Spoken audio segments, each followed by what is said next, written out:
triumph, and then tragedy. The celebration at the gates of Jerusalem, and then the crucifixion at a place called Golgotha. A hero's welcome, and then a criminal's end.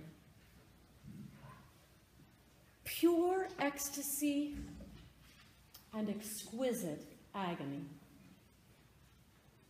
Winning and then losing everything. We have just heard and participated in a major portion of the central story of our faith. It is a story that is centered on the cross.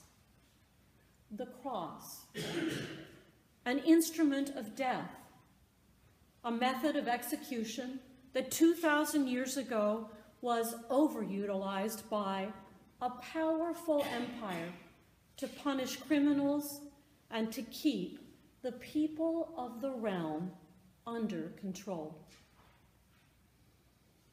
The cross, yet we place it on our altars or hang it in our churches.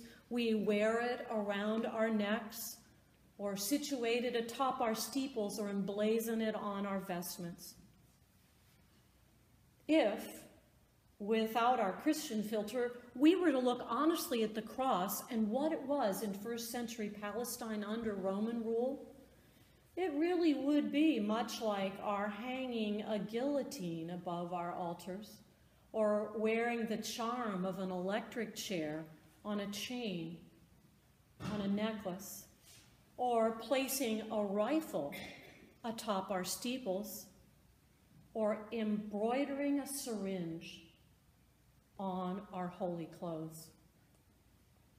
All symbols of methods of execution. We've domesticated the cross a bit, have we not? For us as Christians, it has become something else when we see it on bumper stickers or on clothing or in cases in jewelry stores or even in church. It conjures up for us good feelings, does it not? But today we pause to see it clearly for what it was.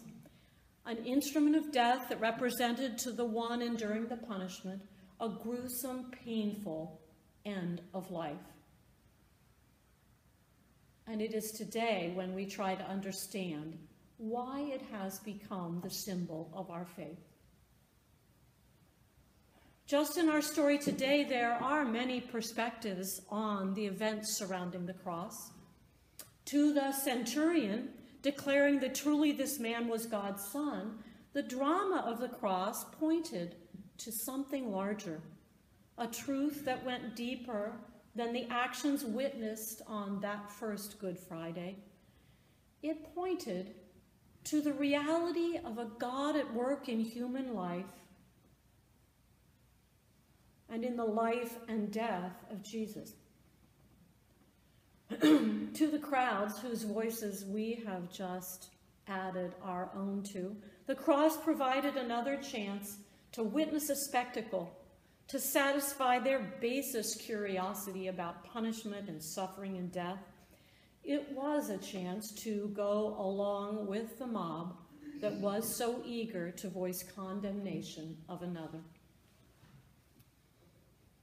To Pilate, the cross became a way to settle civil unrest, to solve a minor political problem among a religious sect in the hinterlands of the empire, a way to maintain the fragile balance of power with the ruling religious authorities.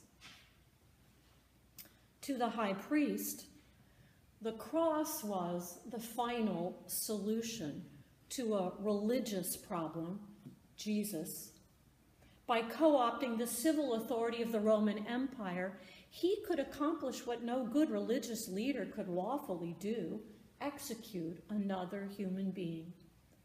It was a way to preserve power and influence.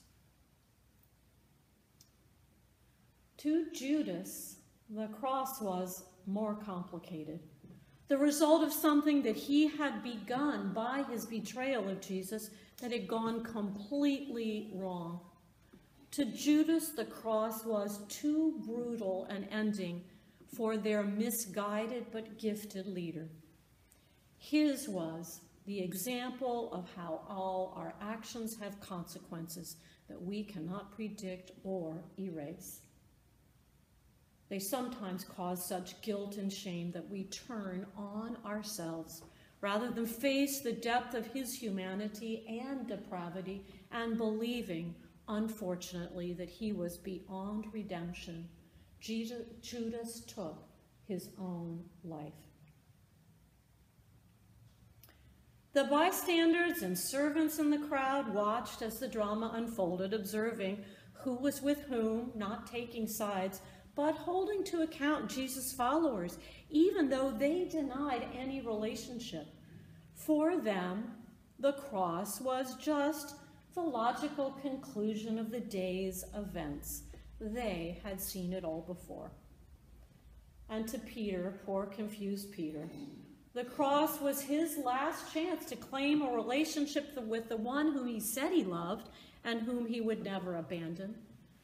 His was the example of cowardice, of what happens when good people do not speak up.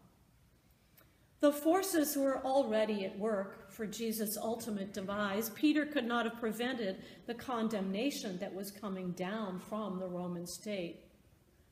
So, in his betrayal, Peter hurt himself the most. It was his moment of reckoning, for he had to gaze not only on Jesus hanging on the cross like a criminal, but he had to look at himself and see who he really was. So which is our perspective? With whom do you identify? What does the cross mean to you? What does it mean to us? Now, we may look away in shock or disgust, or pretend lack of recognition in such a scene as this around the cross.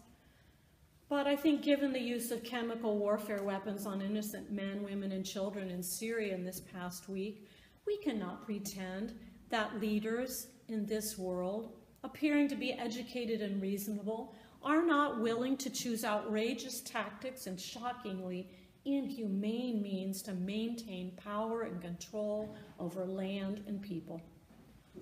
Or we could pretend that such depths are so low that we would never sink to them nor accept such behaviors, except that we in our recent history have examples of the prison in Abu Ghraib in Iraq, and more recently, ill-plotted drone attacks often initiated from private bunkers inside the U.S. by young people recruited for their video game skills, killing innocents at weddings and funerals in the far-away territories that we claim harbor our enemies. It may be hard to accept, but I suspect that there are many circumstances under which all of us, as private citizens, might perpetrate, even condone, or remain silent in the face of great tragedy and evil. The Smithsonian Magazine recently plotted the sites in the American South where hundreds, maybe thousands of lynchings occurred between Reconstruction and the Civil Rights Act of 1964. The map reminded me of the very short distance between the quaint, historic town of Dachau in Germany and the concentration camp of the same name on its outskirts. Walking distance. There was no way the townspeople did not know what was going on there.